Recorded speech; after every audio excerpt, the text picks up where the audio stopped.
ನನ್ನನ್ನು ಅನಗತ್ಯವಾಗಿ ಟಾರ್ಗೆಟ್ ಮಾಡಲಾಗ್ತಾ ಇದೆ. ನನ್ನಿಂದ ಪಕ್ಷಕ್ಕೆ ಮುಜುಗರ ಆಗೋದು ಬೇಡ. ರಾಜೀನಾಮೆ ಕೊಡಲು ನಿರ್ಧಾರ ಮಾಡಿದ್ದೇನೆ ಅಂತ ನಾಗೇಂದ್ರ ಹೇಳಿದ್ದಾರೆ. ಸಿಎಂ ಜೊತೆ ದೂರವಾಣಿಯಲ್ಲಿ ಸಚಿವ ನಾಗೇಂದ್ರ ಮಾತುಕತೆ ನಡೆಸಿದ್ದಾರೆ. ಆದರೆ ಮುಖ್ಯಮಂತ್ರಿ ಡಿ.ಕೆ. ಶಿವಕುಮಾರ್ ಜೊತೆ ಚರ್ಚೆ ಮಾಡಿದಾರಲ್ಲ, ಮುಖ್ಯಮಂತ್ರಿ ಬೇಡ ಅಂತ ಹೇಳಿದ್ದಾರೆ. ಸದ್ಯಕ್ಕೆ ಆತುರದ ನಿರ್ಧಾರ ಬೇಡ, ಹೈಕಮಾಂಡ್ ಜೊತೆ ಚರ್ಚೆ ಮಾಡಿ ನಾನು ನಿನಗೆ ತಿಳಿಸ್ತೀನಿ, ನಾಗೇಂದ್ರಗೆ ತಿಳಿಸಿದ್ದಾರೆ ಮುಖ್ಯಮಂತ್ರಿ ಡಿ.ಕೆ. ಶಿವಕುಮಾರ್. ನಾನು ಕ್ಲೀನ್ ಚಿಟ್ ಅನ್ನ ಪಡ್ಕೊಂಡು ಆಮೇಲೆ ನಾನು ಮತ್ತೆ ಸರ್ಕಾರದಲ್ಲಿ ಉನ್ನತ ಸ್ಥಾನವನ್ನು ಪಡ್ಕೊಳ್ತೀನಿ ಅನ್ನೋ ಲೆಕ್ಕಾಚಾರದಲ್ಲಿ ನಾಗೇಂದ್ರ ಅವರು ಮುಖ್ಯಮಂತ್ರಿಗಳ ಜೊತೆ ಮಾತನಾಡಿದ್ದಾರೆ.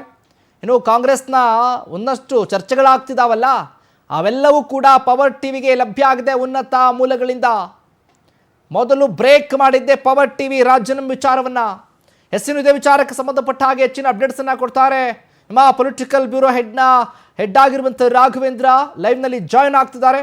ರಾಘವೇಂದ್ರ, ಗಮನಿಸ್ತಾ ಇದ್ದೀವಿ ರಾಜೀನಾಮೆ ವಿಚಾರವನ್ನು ಫಸ್ಟ್ ಬಿಗ್ ಬ್ರೇಕಿಂಗ್ನಲ್ಲಿ ಬಯಲು ಮಾಡಿದ್ದೆ ಇದೇ ಪವರ್ ಟಿವಿ. ಈಗ ರಾಜೀನಾಮೆ ಕೊಡೋದಕ್ಕೆ ನಿರ್ಧಾರ ಮಾಡಿದ್ದಾರೆ ಎನ್ನುವಂಥ ಪ್ರಶ್ನೆ, ಹೋರಾಟಕ್ಕೆ ಮಣಿದ್ರ. ಹಾಗಾದರೆ ರಾಜೀನಾಮೆ ವಿಚಾರಕ್ಕೆ ಈಗ ಹೈಕಮಾಂಡ್ ಜೊತೆ ಮಾತನಾಡ್ತೀನಿ ಅಂತ ಒಂದು ಕಡೆ ಡಿ.ಕೆ. ಶಿವಕುಮಾರ್ ಹೇಳಿದ್ದಾರೆ. ಈ ಎಲ್ಲ ಹೋರಾಟಕ್ಕೂ ಕೂಡ ಸೈಲೆಂಟ್ ಆಗಿಬಿಟ್ರಾ, ಅದಕ್ಕೆ ಹೆದರಿದ್ರ ಅನ್ನುವಂಥ ಪ್ರಶ್ನೆ ನಾಗೇಂದ್ರ ಅವರು. ಅಪ್ಡೇಟ್ಸ್ ಕೊಡೋದಾದ್ರೆ,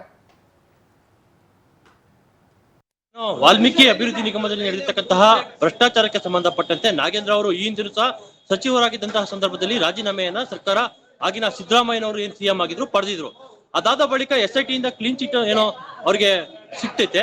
ನಂತರ ಅದನ್ನ ಇಡಿ ಅವರು ತನಿಖೆಯನ್ನು ನಡೆಸ್ತಾ ಇದ್ದಾರೆ, CBI ಸಹ ತನಿಖೆಯನ್ನು ನಡೆಸ್ತಾ ಇದೆ. ಈ ವಿಚಾರವಾಗಿ ಇದೀಗ ವಿಪಕ್ಷಗಳು ಆಗಿರ್ತಕ್ಕಂತಹ JDS ಮತ್ತೆ ಬಿಜೆಪಿ ದೊಡ್ಡ ಮಟ್ಟದ ಹೋರಾಟವನ್ನ ಈ ಬಾರಿ ಮುಂಗಾರು ಅಧಿವೇಶನದಲ್ಲಿ ನಡೆಸಿದ್ವು. ಯಾವುದೇ ಕಾರಣಕ್ಕೂ ಸಹ ಅಧಿವೇಶನವನ್ನ ನಡೆಯೋದಕ್ಕೆ ಬಿಡೋದಿಲ್ಲ. ಭ್ರಷ್ಟರನ್ನ ಮಂತ್ರಿಯಾಗಿ ಇಟ್ಕೊಂಡು ಅವರಿಂದ ನಾವು ಉತ್ತರವನ್ನ ಪಡೆಯೋದಿಲ್ಲ. ಹೀಗಾಗಿ ಅವರ ರಾಜೀನಾಮೆಯನ್ನ ಕೂಡಲೇ ಪಡಿಬೇಕು ಅಂತ ಹೇಳ್ಬಿಟ್ಟು ಬಿಗಿಪಟ್ಟನ್ನ ಹಿಡಿದು 8 ದಿನಗಳ ಕಾಲ ಏನು ಅಸೆಂಬ್ಲಿ ನಡೀತು, ಅಸೆಂಬ್ಲಿಯಲ್ಲಿ ಯಾವುದೇ ವಿಚಾರ ಸಹ ಚರ್ಚೆ ಆಗಲಿಲ್ಲ. ನಾಗೇಂದ್ರ ಅವರ ರಾಜೀನಾಮೆಗೆ ಮಾತ್ರ ಅಸೆಂಬ್ಲಿ ಸೀಮಿತವಾಗಿತ್ತು. ಇದರಿಂದ ಸರ್ಕಾರಕ್ಕೂ ಸಹ ಸಾರ್ವಜನಿಕ ವಲಯದಲ್ಲಿ ಮುಜುಗರಕ್ಕೆ ಕಾರಣವಾಗಿತ್ತು. ವಿಪಕ್ಷಗಳು ಸರ್ಕಾರ ನಾಗೇಂದ್ರ ಅವರ ಹಿತವನ್ನ ಕಾಪಾಡ್ತೇ ಹೊರತು ಸಾರ್ವಜನಿಕ ಹಿತವನ್ನ ಕಾಪಾಡಲಿಲ್ಲ ಅಂತ ಹೇಳ್ಬಿಟ್ಟು ವಿಪಕ್ಷಗಳು ಸಹ ಟೀಕೆಯನ್ನ ಆರಂಭಿಸಿದ್ವು. ಅದರ ಬೆನ್ನಲ್ಲೇ ನಿನ್ನೆ ಬಿಜೆಪಿಯ ರಾಜ್ಯಾಧ್ಯಕ್ಷ ವಿಜೇಂದ್ರ ಅವರು ಒಂದು ಘೋಷಣೆಯನ್ನ ಮಾಡ್ತಾರೆ. ರಾಯಚೂರು ಟು ಬಳ್ಳಾರಿವರೆಗೂ ಸಹ 170 ಕಿಲೋಮೀಟರ್ಗಳ ಪಾದಯಾತ್ರೆಯನ್ನ ಅಧಿಕೃತವಾಗಿ ಘೋಷಣೆಯನ್ನ ಮಾಡ್ತಾರೆ. ಈ ಪಾದಯಾತ್ರೆ ಘೋಷಣೆ ಆದ ಬಳಿಕ ಇದೀಗ ಕಾಂಗ್ರೆಸ್ ಎಚ್ಚೆತ್ತುಕೊಂಡಿರ್ತಕ್ಕಂಥದ್ದು, ಜೊತೆಗೆ ಮುಂಬರುವ ದಿನಗಳಲ್ಲಿ ಪಕ್ಷಕ್ಕೆ ಮತ್ತೆ ಸರ್ಕಾರಕ್ಕೆ ಆಗ್ತಕ್ಕಂತಹ ಡ್ಯಾಮೇಜ್ ಅನ್ನ ಕಂಟ್ರೋಲ್ ಮಾಡಬೇಕು.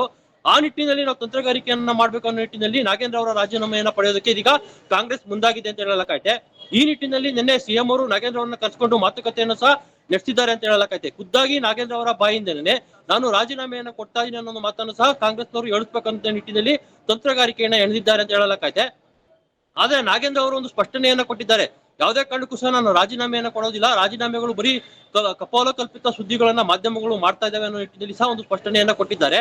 ಆದ್ರೆ ಅದೇನೇ ಇದ್ರೂ ಸಹ ನಾಗೇಂದ್ರ ಅವರ ರಾಜೀನಾಮೆ ಬಗ್ಗೆ ಕಾಂಗ್ರೆಸ್ ನಲ್ಲಿ ಚರ್ಚೆ ಆಗಿರ್ತಕ್ಕಂಥದ್ದು ಸತ್ಯ. ಯಾಕಂದ್ರೆ ಯಾವುದೇ ಒಂದು ಪಕ್ಷ ಪಾದಯಾತ್ರೆಯನ್ನ ಮಾಡಿದ್ದೇ ಆದಲ್ಲಿ ಆ ಪಕ್ಷಕ್ಕೆ ದೊಡ್ಡ ಮಟ್ಟದ ಒಂದು ಇಮೇಜ್ ಬಿಲ್ಡ್ ಆಗಿರ್ತಕ್ಕಂಥದ್ದು ಇಂದಿನ ಪಾದಯಾತ್ರೆಗಳಲ್ಲೂ ಸಹ ನಾವು ಗಮನಿಸಬಹುದಾಗಿದೆ. ಸಿದ್ದರಾಮಯ್ಯನವರು ಗಣಿ ದನಿಗಳ ವಿರುದ್ಧ ಗುಡುಗಿ ಬಳ್ಳಾರಿವರೆಗೂ ಸಹ ಪಾದಯಾತ್ರೆಯನ್ನ ಮಾಡಿದ್ರು. ಆಗ ಕಾಂಗ್ರೆಸ್ ಅಧಿಕಾರಕ್ಕೆ ಬಂತು. ಇನ್ನು ಮೇಕೆದಾಟು ವಿಚಾರಕ್ಕೆ ಸಂಬಂಧಪಟ್ಟಂತೆ ಕಾಂಗ್ರೆಸ್ ಹೋರಾಟವನ್ನ ಮಾಡ್ತು, ಪಾದಯಾತ್ರೆಯನ್ನ ಮಾಡ್ತು, ಕಾಂಗ್ರೆಸ್ ಅಧಿಕಾರಕ್ಕೆ ಬಂತು.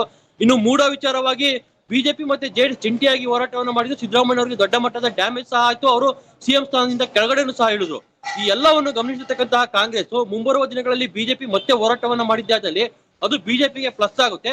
ಜೊತೆಗೆ ಬಳ್ಳಾರಿಯಲ್ಲಿ ತನ್ನ ತೆಕ್ಕೆಗೆ ಹಾಕೋಬೇಕಂತ ಹೇಳ್ಬಿಟ್ಟು ಬಿಜೆಪಿ ಪ್ರಯತ್ನವನ್ನ ಮಾಡ್ತಾ ಇದೆ. ಅದು ಯಾವುದೇ ಕಾರಣಕ್ಕೂ ಸಹ ಯಶಸ್ವಿ ಆಗಬಾರ್ದು ಅನ್ನೋ ನಿಟ್ಟಿನಲ್ಲಿ ಕಾಂಗ್ರೆಸ್ ತಂತ್ರಗಾರಿಕೆಯನ್ನು ಎಂದಿದೆ ಅಂತ ಹೇಳಲಾಗೈತೆ.